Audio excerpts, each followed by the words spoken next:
The Unused Subs official home ground is Tyler Street Sport, the home of Auckland FC, from first sip to final cheers. Special thanks to Collinson Forex for getting behind the boys, leading experts in foreign exchange for over 30 years. And here's your Season 2 premiere with Jacob, Goran, and all-white striker Max Mata. Hey, we're back for Season 2, which is fantastic. We've got myself, Goran Paladin, the Spoon, the one and only Jacob Spoonley, and guest superstar Max Mata. Thank you so much for coming into the Unused Subs, mate, to kick things off. No, thanks for having me. It's good to be back. It's great to see you, and I'll tell you what is not great to see. When I looked above, expecting to see 8 Auckland FC shirts on mannequins, and instead we were presented with 8 nude buttocks. It's a clean canvas at the moment. I think that's the best way to describe canvas, it. Yeah. New shirts incoming. A little bit worrying though, mate. We're so close to the new season. They haven't figured out who the top 8 are. Oh, that's a good point, actually. I wasn't hoping we'd be seeing Maxi. I thought, back to Shrewsbury, we'd be talking about goals. Yeah. Yeah, not quite ideal, mate. Yeah, exactly. Like it's so I went back in the off season. Obviously, I was here on loan last season. Went back, had a little bit of a average pre-season, considering I got injured pretty much straight away, and then was carrying the injury pretty much the whole way through the pre-season. And the coach at the time had pulled me in and pretty much just said like he doesn't have the time to figure out if I'm a player that he wants or not. So I think he'd already eyed up a couple of players that he wanted to bring in, and he needed a few of us to leave, and I was one of the few that he told to leave. So he was like, look, I'm not going to beat around the bush here, but this is what I need, this is what I want, and I hope we can agree on it. So I appreciated the honesty, because it was the brutal honesty gives me clarity from the jump and allows me to kind of start thinking about what the next step might be and stuff like that. So what does the way forward for you look like through that off-season period? Because, am I correct in assuming that no club would look at an injured striker? Pretty much, yeah. So we were looking and there was interest, but then obviously with the injury, clubs kind of, that you're not going to buy a broken car. Why would you sign an injured player?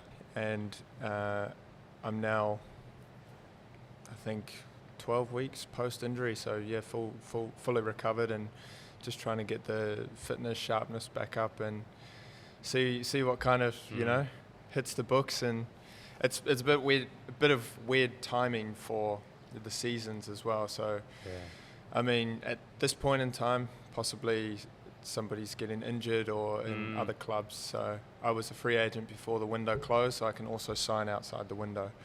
Free agent, mate. Good boy. See, that good education there, Maxi. That's a very good technical point. Have you been educating him? Well, mate, I'm not going to lay claim to that specific thing, but I hope he's absorbed it by osmosis at some point over the last wee while. I was going to say free agent. You've been acting and moving more like a special agent, because I've been stalking you, not to sound like a creepy guy, but having a look on Instagram at some of your posts, you've either got your kit off and you're in a sauna or a hot tub, or you've got the suit on and you're going to some black tie event. So you're operating in some kind of like James Bond reality. People like me get jealous watching it all unfold online. But also, and I think this is the most important part, even though you're not playing football at the moment, it does give you even more time at home with family and with your fiancée Greer as well. So that has got to be a massive positive. Is it though, Maxi? How many minutes did Greer get in the national netball competition this year? Yeah, not many. She got injured quite early in the first quarter of the opening game. So 2 injuries, eh? 2 injuries at home, rehabs in parallel. So give us a taste of what that like, because usually when you're injured, you kind of focus in on yourself. I don't know if we want to hear that, Spoon. We could be going down a dark hole. Oh, but mate, that's sitting on the couch. Contemplating rehab by yourself, and then also trying to motivate the other person. I'm sure that's not an ideal situation, Max. No, it's not. But I mean, like, but you said it with a smile. Yeah. It's not ideal, but at the end of the day, like, I mean, I think a common thing with long-term injuries is you often feel lonely. So at least we kind of can connect on that level. So she doesn't feel like she's completely alone. I also don't feel like I'm completely alone. So there's definitely positives in it. Obviously, there's positives as well if I was at a club doing rehab, and for her as well, because their season's finished, so she's doing a lot of the rehab by herself and then going in and seeing the physios and stuff. So, I mean, there's positives and negatives, but I mean, we're together at the end of the day, so that's pretty pretty nice. I'm loving the positivity. Did we introduce who Greer was, by the way, or is everyone at home kind of thinking? If people watched season 1, they know who Greer Sinclair is. Fantastic. And if you don't, just go and Google her, okay? Or just look her up on Instagram. You'll find her on Max's handle. So at the end of the A-League season, you missed out on the semi-finals against Melbourne Victory. Is this a recurrence or like the elongation of the same hamstring injury that you've just recovered from? Yeah, exactly. So That's a bloody long time, man. Yeah, exactly. So that was the first time it happened, that hamstring. Happened in a training session the week of the first Melbourne Victory game. Oh. Yeah. No. And at the time I just thought, like, I felt it happen. It was in the warm-up. We were doing 2v2s and I tried to play a 1-2 kind of accelerate. And I felt it happen, just thought, like, it's not that big of a deal. I thought I would be fine to play. But I just mentioned it to the staff because I was like, there's no point in continuing the training, the games in 3 or 4 days, whatever it was. So I went and got a scan, just the club wanted to kind of make sure, and came back and it was supposed to be a 6-week injury. But here we are in the middle of October. Yeah. But I felt fine and we kept pushing, and the plan was to return that season and play in the playoff matches. So we were kind of chancing our arm whether we were going to do it the second leg, or if we were to qualify through to do it in the final. But obviously that didn't happen, so that was part of the risk we took, and obviously knowing in the back of my head that if I was to play in any game, there's a chance that it might just completely rip, you know, and that was the risk that I was willing to take. But we obviously didn't get the chance to put that into play. So, but then the off season came and had to rehab a lot by myself, which obviously isn't the most ideal way to do it. And then I think when I went back into pre-season with Shrewsbury, almost wasn't ready. But yeah, I mean, it is what it is. It was. I think it was a re-injury. Yeah. What might have been? Like, do you often sit there and think, shit, if I had been ready, what would have changed across that 2-leg semi-final? Would I have been the difference to get Auckland FC into their very first A-League final? I actually don't think about it anymore because. But you did. I did, and it upset me a lot to think about it because, I mean, I didn't play for a reason. And then, kind of once the dust settled, it is what it is. Just thinking about it's not going to change the outcome. So, I mean, I think Melbourne Victory was a strong side. Melbourne City was a strong side. Like, there was teams that were definitely capable of beating us, and we were also capable of beating them. So it was, you know what finals football's like, anyone wins, and we didn't win that day. So, I mean, that is what it is. I'm just putting this into the context of the A-League starting this weekend. Yeah. And what you're talking about there, you're no longer contracted with the club. You know, you haven't been in and around the boys for pre-season, but every so often you get a little insight into how the mood of the camp is, and there seems to be a lot of feeling around the way the second leg played out, the not being able to get to the final, which, yes, it's a negative, but I think as well there's this huge component of this which is now fuel for the upcoming season. So if you're part of the Port or you're an Auckland FC fan, I think you've got to take a lot of solace, a lot of reassurance that the team's at least going to try and hit the ground running and kind of pick up where they left off last season. So, yeah, haven't heard that much about the A-League coming up, but I mean, that for me is a nice little injection into the veins of this product that we've got before us for the upcoming season. Yeah, and what we like to do on the Unused Subs is obviously look at the Kiwis involved, and we've got 2 teams, Auckland FC, Wellington Phoenix, AFC, actually kick off their campaign, Max, against Melbourne Victory. Huge. That's some pretty good scheduling, actually. I've got to tip the hat to those at the A-League there. And then the Wellington Phoenix get a ropey old one. They've got the distance derby against Perth late on a Saturday night, Sunday morning New Zealand time. But I want to ask the two of you guys, when you look at the 2 Kiwi squads, do you think that Auckland FC have done enough to consolidate their position in terms of the players that have departed and the players that have come in? And with the Wellington Phoenix, I know it's a difficult conversation. Well, look, yeah, he can't play at the moment because he's recovering. He's recovering. Geez, I asked some stupid questions. That's the first of the new season. And then when it comes to the Wellington Phoenix, have they done enough with their youth and their development? You know, they're a season on, the likes of Corbin Piper, Sheridan Hughes, etc., and with some of their imports, to ensure that they don't finish where they did last season, Max? It's so hard to say in the A-League, because if you look back over the past 5 years, like, there's teams that will finish quite low down the table and then the following season go and hit top 3. Yeah. And that happens quite regularly. You know, there's not really teams that will kind of always be successful or always be unsuccessful. So it's really difficult to say. I think the best thing for us as Kiwis is to have both teams doing well and making playoffs. If you play well in the first 5 games, you can almost set yourself up. You know, you give yourself half a chance. Yeah. So, yeah, in a short season, I think the start's really important. So, and you can get a bit lucky as well, you know. So you might scrape a draw against a big team and then win 3 on the bounce, and then all of a sudden your tail's up and you're hard to beat, you know. So, yeah, it'll be interesting to kind of see how it all pans out.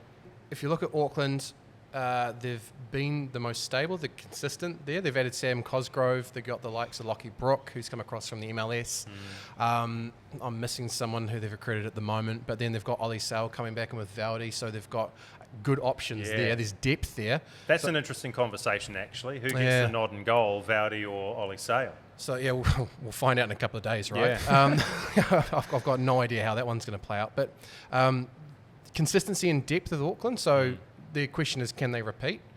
With the Phoenix, it's a bit more open-ended. You've got the recruitment, a bit of diversity in there, players from markets that we're not used to recruiting from, the Iraqi League as an example, and then that speculative youth element. So they're very different propositions, and comparing them, I think at the outset, I don't actually know how they do compare.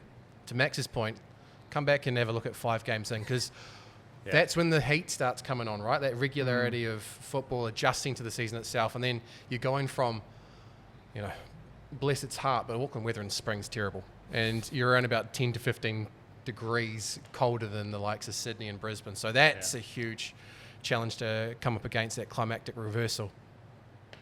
Just excited for it, though. Yeah, and some of the things that, you know, we don't have to wait too long for. We've got a couple of New Zealand derbies before Christmas. I think the first one occurs in round 4, and then the second one is on December 6th. And so there'll be an element of revenge and retribution from the black and yellow for what happened last season, especially that devastating 6-1 performance that your mob put on them. And so, yeah, we don't have to wait long for that. Can we ask him for a take? We experienced it last year. Everyone loved it, but I feel like it's, you know, we had them so early on in the season. Give us a taste, mate, of what the derbies are. Get the Kiwi fans a little bit excited around what they've got coming up in November and December. Yeah. Where to start? Go on, boy. Obviously the derby's massive, you know. I think both clubs did a really good job to market it. I think everyone got behind it. Not only the I don't know if you could hear that. We've but just got a moving truck that's pulled up outside Tyler Street Sport. I should have closed the door before we started recording, eh? First day nerves and jitters. I've forgotten the processes. Sorry, Max, as you were.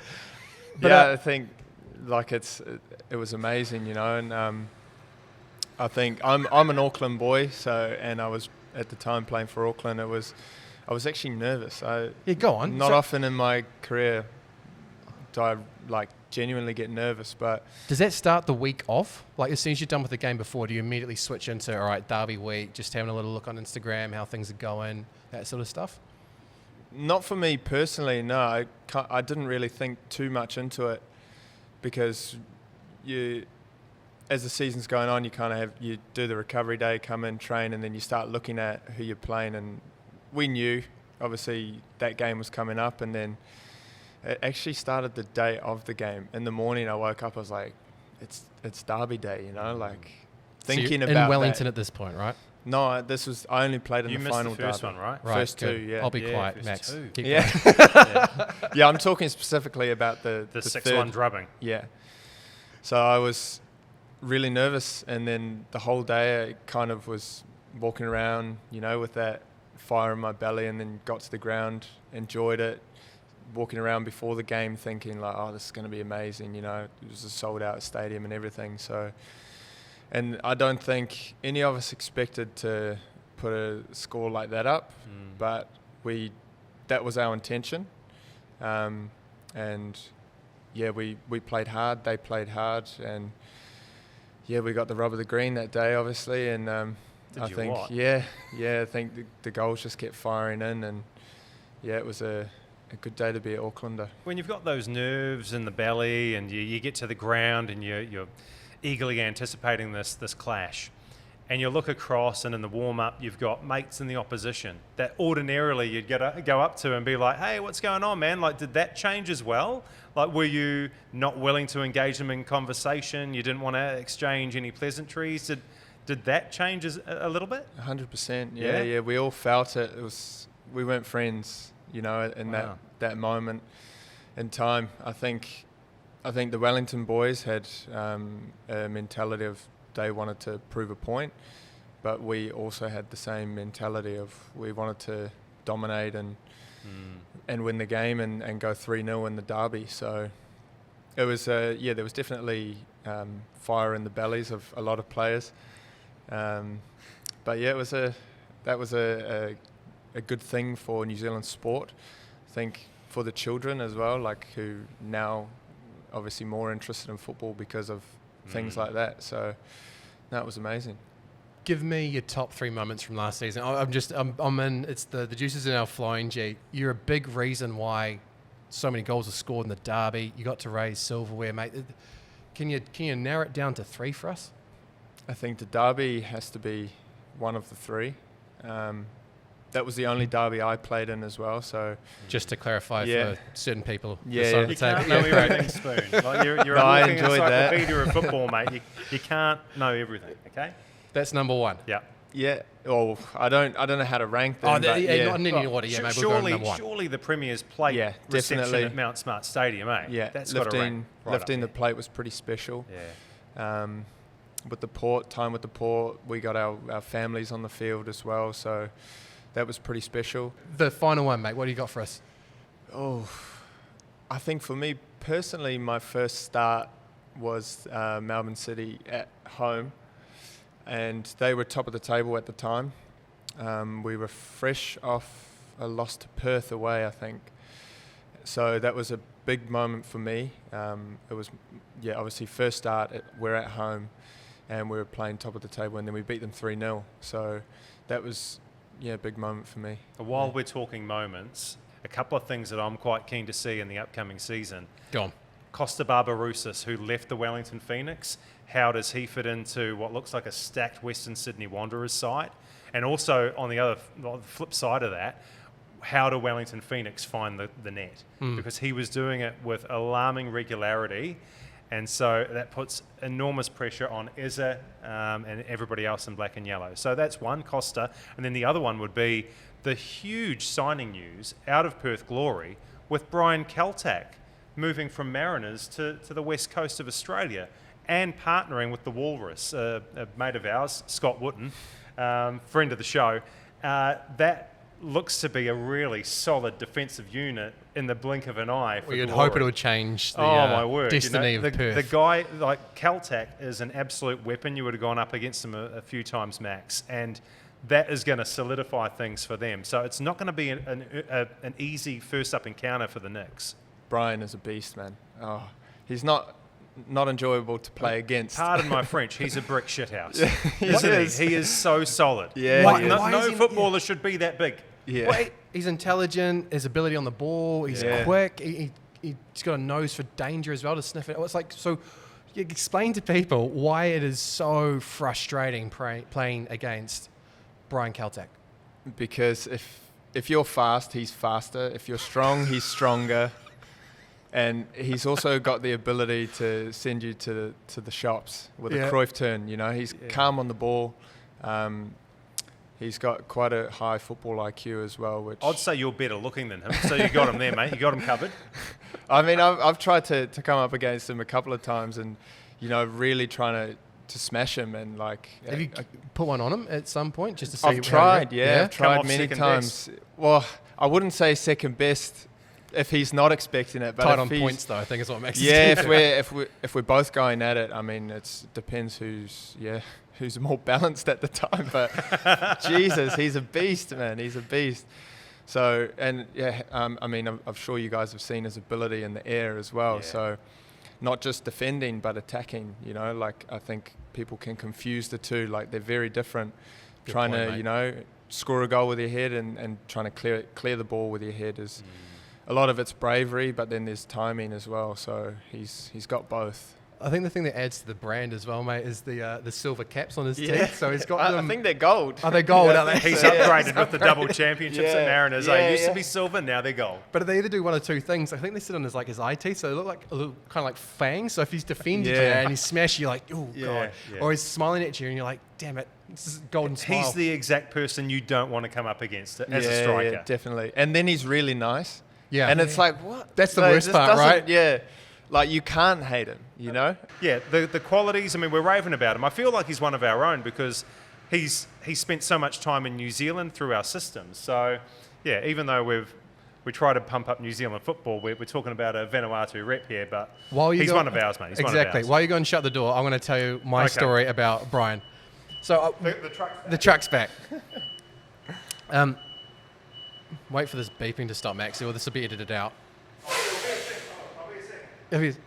First time I saw Brian was out Centre Park in Mangere, and he was playing for Golden Star. Golden Star were the team that was in the O League for that year. And I think Brian was the first player that was signed before the end of 90 minutes. Is that right? We only beat them 3-2. I think it was either like his cousin or as a relative of him who was playing at the back. Brian was playing in the midfield, and he looked like Yaya Toure. Like he was like running through people who were sitting like 30-yard diags, put it on a tee. He was unbelievable, and I'm pretty sure Ivan Brooks just went and printed a contract and then was like, "You sign him, mate. You come with us." Yeah. So after the tournament, he was straight into Auckland City ranks. Yeah. Not surprised because the off season for us has also covered off a little bit of the early stages of other seasons around the world. Let's look at a top 5 Kiwis on the radar. Starting off with one of your All Whites teammates, Callum McCowart, banging in the goals for Silkeborg in the Danish Superliga. Good pronunciation. Thanks, mate. Yeah, he's nah. I was working on a phrase. I don't know if I should say it because he's putting this. I'll test it out and we'll see how we go. He's putting the silky in Silkeborg. Well, that's actually not that bad. That works. Yeah, because I laboured the point. It absolutely died in the arse. 6 goals. Worse. 6 goals, second on the goal scorer charts. Came close to scoring against Poland as well the other day. He just didn't quite get the connection on it. But he's been somebody that I think's really settled into life in Denmark, and every second weekend he's coming up with a goal at the moment. And they're pretty good as well, man. They're not like tap-ins. Explain to people why Callum McCowart, I guess, is so awkward to play against as well. Yeah, that's a good word to describe him. He is awkward because he's intelligent, so his positioning's really good, and his timing of dropping into pockets. But then he's also got the ability to shoot from distance. Obviously, if you don't know, just search up his goals. He's scoring from crazy angles or crazy distance, and he can do it with both feet, which is also quite impressive. Not many people can replicate the same level off their strong foot to their weak foot, but he can. He's got good power in his shots as well. But he's a dangerous player. So once he starts getting a sniff for goal, he'll keep going and he'll keep scoring. Like he scored a hat-trick the other week. I think it was a perfect hat-trick as well. Ooh. So in the same half? Left foot, right foot, head. Yeah, I'm pretty sure. Yeah. Wow. I don't know. Don't quote me, but He's I low think out it there is. now, Max. Yeah, I think it is. He's Out low there, key Max. with it though as well. Like he's so low Yeah. energy off the field, doesn't get too up, too down. Is he the same on the field? In a way, he is. Like he's not screaming and shouting at people, but he's like a quiet assassin. Like he gets heavily involved, but he does it quietly. If that makes sense. Tell you what's not quiet is them unpacking the kegs outside. Shutting the door did nothing. Yeah. Hey, second Kiwi on our radar, Marko Stamenic, who's completed his move from Forest to Swansea in the English Championship. It's so cool to see Marko doing well, eh? Yeah, it is. Like Marco's another one of the players All good. that's done so well. You know, he's still so young as well. I think he's an 02, 03 born, something like that. He's always outrageous, younger than you mate. think, eh? Like, Yeah, you yeah. think he's like 26, he's like, what, 23, 24? Yeah. Ridiculous. Yeah, he's very silky player. Loves to drop in. Much like Callum. Yeah. Silky, Yeah, Silky exactly. And Silkyborg. Exactly. But yeah, he's got great passing range. He's an intelligent player, you Mate, know? very, low Yeah. key combative as well, huh? Oh man, that's Went toe to toe yeah. with Zelensky the other Yeah, day. like he's not afraid to put in a tackle, and that's a very valuable part of being a midfielder as well. Is like he gets stuck in. I think on his debut, loves the Swansea Instagram account had a video of him like putting in a massive tackle. They love him there, Yeah, right? and the crowd goes crazy. It's like, well, that's kind of like how he plays, you know. That's who he is. So he's got the ability on the ball, and then he's got the aggression off it. So he anticipates play, reads it well, and he's a lot bigger than you think as well because he's huge, slender. mate. Yeah. He He's doesn't. tall, eh? Yeah, he's really And tall. the hair as well, eh? Yeah. The hair kind of Yeah. does a disservice, mate. Yeah. Yeah, like when he stands in front of you, I think he'd be almost 190. He'd be close. Yeah, maybe 188 around that Oh, I height. can only dream of being that tall, eh? Yeah. What? Quick question. On the Pacifica front, obviously, you Cook Island background? Yeah, I yeah. always get this wrong, mate, so apologies. But Marco's Samoan. Football in this country traditionally has been dominated by Pākehā or Europeans, particularly the 10-pound Poms, as they used to be called. Is it quite cool to see a generation of young Pacifica players coming through at the same time? Yeah, 100%. Like it's when we were kids, it was never really. It was weird if you saw other brown kids playing football. It wasn't normal. But I think now there's all sorts of demographics of children playing football, and there's no reason why you can't love it. You know, we grew up in a era of footballs for soft kids. That's the nice way of saying it. Yeah, I know what you're saying. Yeah. So, I mean, I think, now that's kind of changing, and there's 2 professional clubs in the country, so there's more, I guess, obvious pathway to professional football.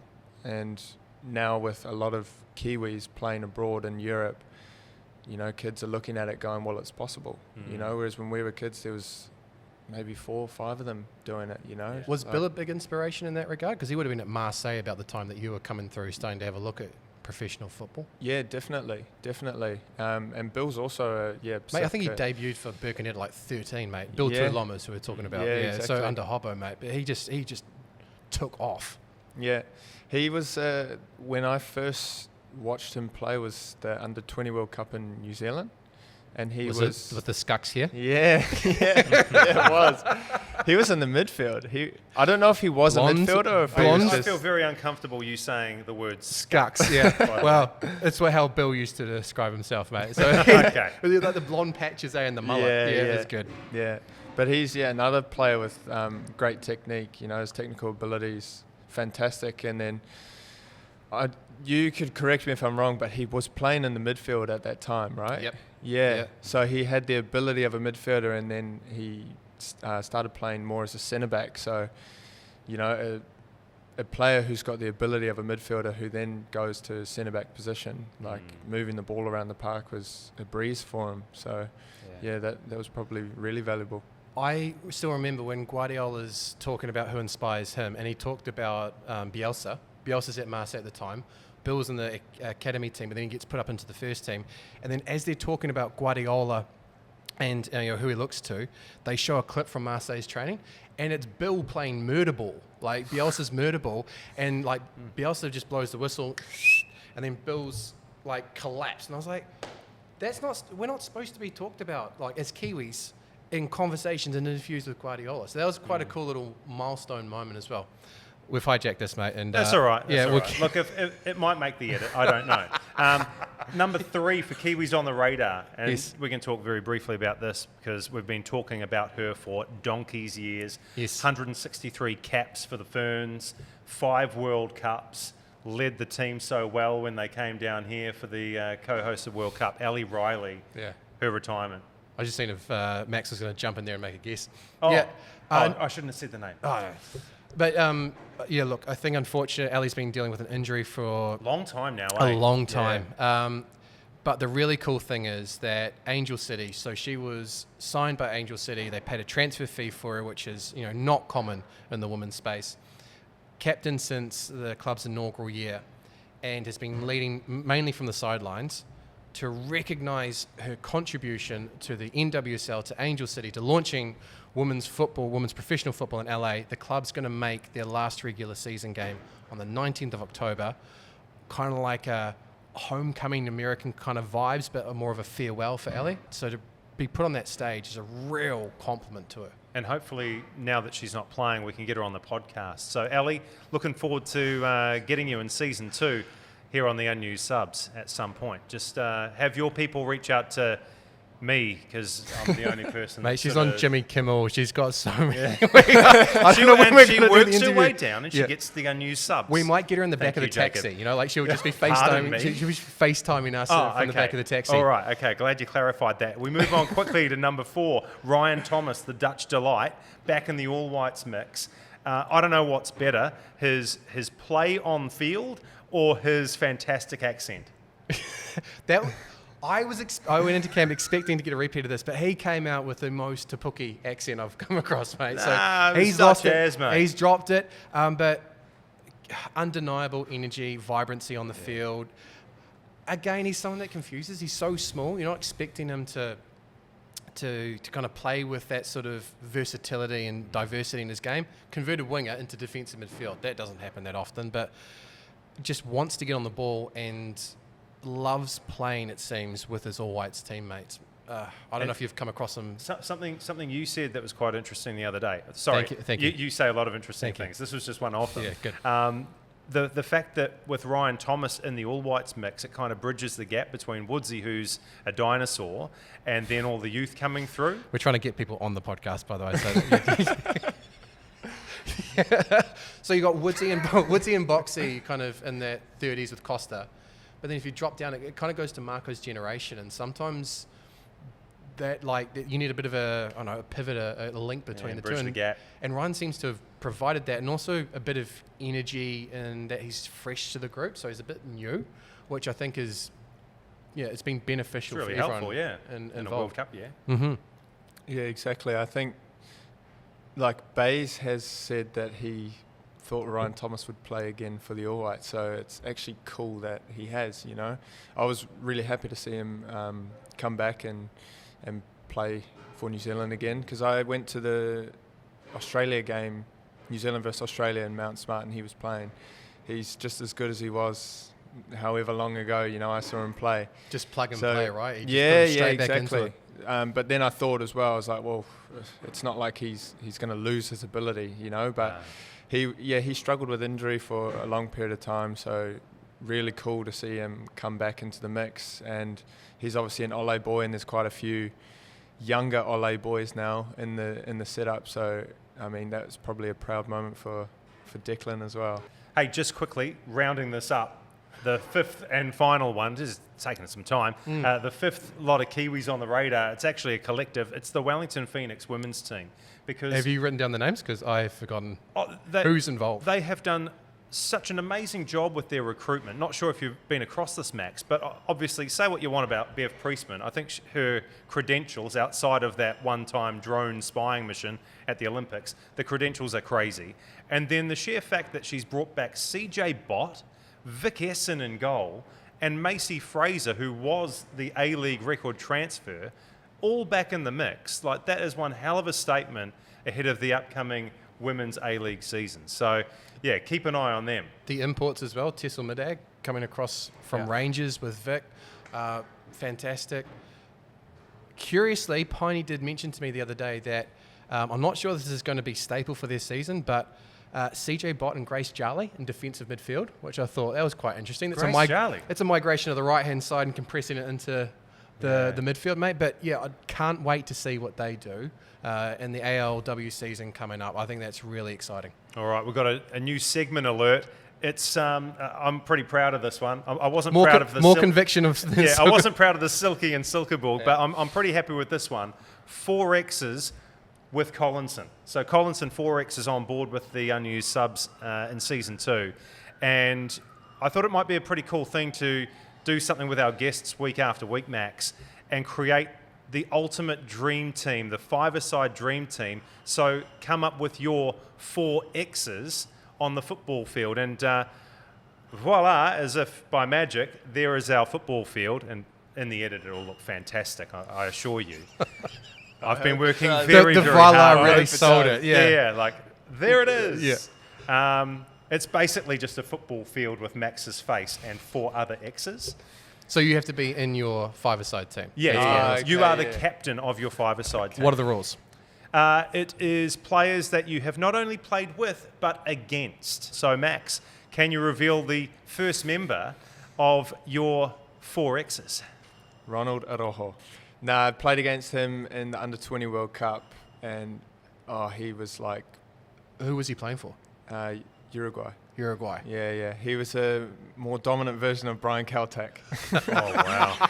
And he stood on my Say foot no in more. that game, and my Keep foot the was receipts, bruised. Maxie. Yeah, my foot was bruised for like 3 weeks. It was so painful. But he was just a beast. Like, anything that came near him, he was cleaning up. Whereabouts is he now so people can Google him at home? He's at Barcelona. Okay. Yeah. Just a small name drop Just a there. teeny tiny club. Yeah. I must also say that goalkeepers they're not mandatory in this selection because We didn't agree to that, but that's fine. Yeah, Well, I feel like we can I thought I ran it past you and you respect didn't come on the back name. to me. Respect on the name, but that's fine. We'll move on. Yeah, We'll come back to that. Max. It's similar to the old, was it a Nike ad back in the day where the footballers Yeah. were inside the cage and it was really tiny They goals. did bring So- those back actually, like Yeah. big campaigns. Yeah. So that's number 1. Yep, Max, who is your second X? Phil Foden. Phil Foden. Yeah. What? When did that you was play with him? that was a practice game. Does that count? Yeah, Yeah. it counts. Well, I have to live on those, Max. Yeah. Me too. At this point. So yeah, Phil Foden. I played against him in the lead up to the Under-17 World Cup.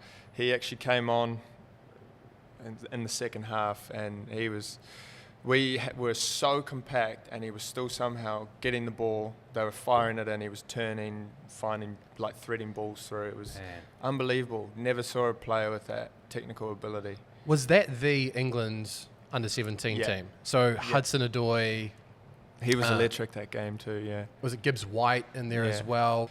They're cocky as well, huh? Yeah. Like, they'll let you know. They'll tell you they're going to do Yeah. something, they'll do it, and then they'll tell you after as well. But you can't do anything about it. Like they were just so good. Like Hudson Odoi that game, for instance, he kept coming inside and getting shots off, and I don't think he scored, but he was very close a couple times, and Danny started shouting, because Danny was our coach at the time, double up on him. So a midfielder goes out to double up straight through. And then we're like, oh my God, are we going to have to triple up? So like the striker's trying to start drop drawing down. out the quadruple up as well. We're trying to like drop down and help out, and he just, like, we were thinking surely he's just going to turn back and pass it, but no, he was still going through, and it was... Did you have to come back and man mark him? Is that what happened eventually, mate? Is it drop Max in? At some point I did actually try and get back to, encourage him to play backwards, but he didn't. The He options kept on the going table. forward, yeah. Yeah, can you just once? Yeah. Oh man, that's brutal. Can you please reveal the third X? Ooh, Omar Marmoush. We played against Oh. him in the Egypt game. Yes. Yeah, we did. And then he's obviously he's at the biggest club in the world, and he's playing behind Erling Haaland. So there's not so much that he can do about that, but he's a fantastic player with a lot of potential as well. Is he young? I think so, mate. Yeah. I think it was him and Ekitike in Frankfurt. Just massive Moneyball clubs, so they get players in, ship them off for massive profits. Was he playing right wing, or was he playing up front that day? I think he was right wing. I think so. I'm not 100% sure. Because Salah wasn't playing, Salah right? wasn't there, yeah. So he's up against Libby. And Libby, I don't think he quite knew how to handle Libby, because Libby just kept on bombing on. Yeah, and so yeah. Mamouche would just stop, but then allow this overload, Yeah. which is great. But yeah, they moved the ball so bloody quickly at times, the Egyptian team. Well, Max, reveal your fourth X. I think just for being a Kiwi, we have to put Chris Wood in there. Yeah, get We have to put Chris Wood in there. He's had a phenomenal career. And yeah, he was probably one of the first footballers that I looked up to. So yeah, he's still smashing it. And you know, he's not young anymore, but he's still playing at the top level. Give an insight, because we love giving the audience a bit of a taste of like things that are special that they won't appreciate. What's it like when Woodsy's hitting the ball or shooting at the end of training? That thud. What is that like to hear, mate? What's more impressive is his one-touch finishing. So not his ball striking, it's actually the one-touch finishes. So the ball's coming across, sometimes the defender's in the way, and you're kind of thinking, is the defender going to get this? And if he does, there's a small touch on it. The ball's taking a different path. It affects the way that you're about to, you know, try and hit the ball. But he hits the ball just as clean if there's no one there as if there's two players. He's in between two players. So his one-touch finishing's crazy, and he can hit it low, he can hit it high, both feet, and obviously he's a beast in the air as well. So I think that's probably his that's more impressive, and then obviously his movement as well. All right. Really intelligent. Yeah, Pawser ruined that. Should have scored against Australia and Canberra. But That is Max Mutta's 4 X's with Collinson. Remember, they are leading experts. Oh, now we've got a... come on. Is that a ship out in the harbour? That's a cruise ship. Put yourself in the middle of the Auckland. I was doing the and you big get sell. Auckland. Max Mutta's 4 X's with Collinson. Remember, they are the leading experts in foreign exchange. Well, maybe they need some foreign for exchange. over 30 They're years. clearly The perfect time, Yes. wasn't it? Hey, Max, before we let you go, very quickly, mate, everybody knows it's a huge season, huge year for New Zealand football, for the All Whites off to the World Cup. As it currently stands, you are on the cusp of joining a club. We don't know where you're going to go. What is the plan from this point to get involved with a team and at the highest possible level to really tell Darren Baisley, I'm ready to take on this World Cup?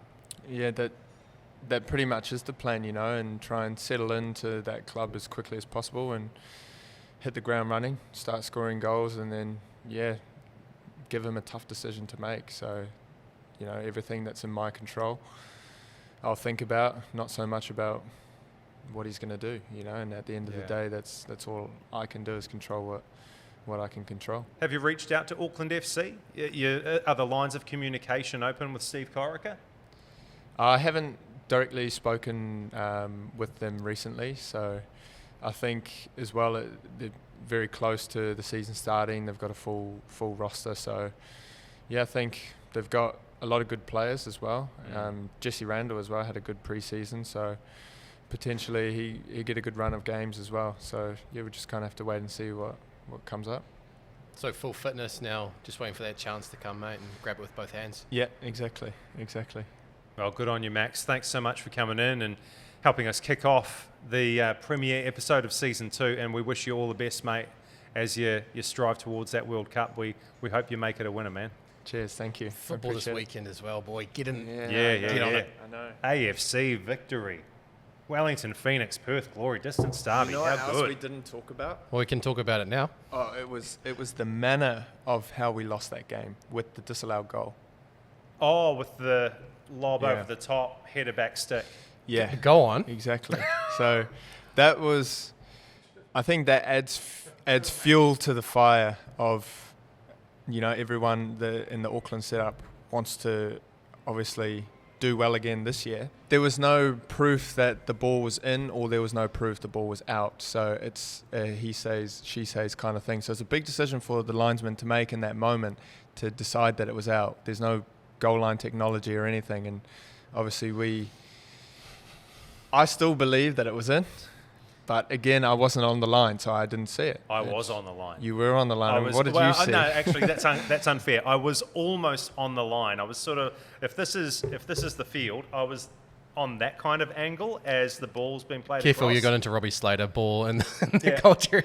My personal opinion was that the ball crossed over the line and then came back in. Ah, okay. Yeah, that's And what I thought I they was were in saying. a pretty good position to see that. It's really hard to say. Yeah. It's really hard to say. It was so high as well. So. I think VAR needs to sort that out. I think there should be an ability to tell if the ball. There's crossed got to be the a line. microchip in the ball. Oh yeah, something like that. I've got no idea the technology of it. Just want the result there. But what's the moment like when that ball goes in the back of the net? Yeah, Is it relief? What do you feel? No, we just thought it's time. Like. Oh, that's even worse. It's it's all syncing up, and to your point, it's time. Now we kick on and we take the throat kind of thing. That sucks. Yeah, exactly. Because we obviously made a habit last season of scoring late goals and important goals. So it kind of felt like we're about to do it again, and everyone kind of got their tails up, and then they were quick to, subdue those celebrations and that momentum. And that, made it quite difficult to accept and to deal with as well. And then I think Nadar came on and we were hoping, he's going to score a brilliant goal. And His double poster in the first leg Well, pissed me off. man. So that ends the tie. the tie That kills it. the tie is decided within a couple of millimeters. Yeah. the feeling is like it's unfair, but that's sport, so you can't really do anything about it. It's just the way that the cookie crumbles sometimes. And I mean, if there's goal line technology and it shows the ball is out, you get on with your life and it is what it is. And then you only think about if Nadar scored the first goal. But then because we don't know, there's always room for you to be frustrated and to fill in the gaps with your imagination. So I think that adds fuel to Auckland FC's engine.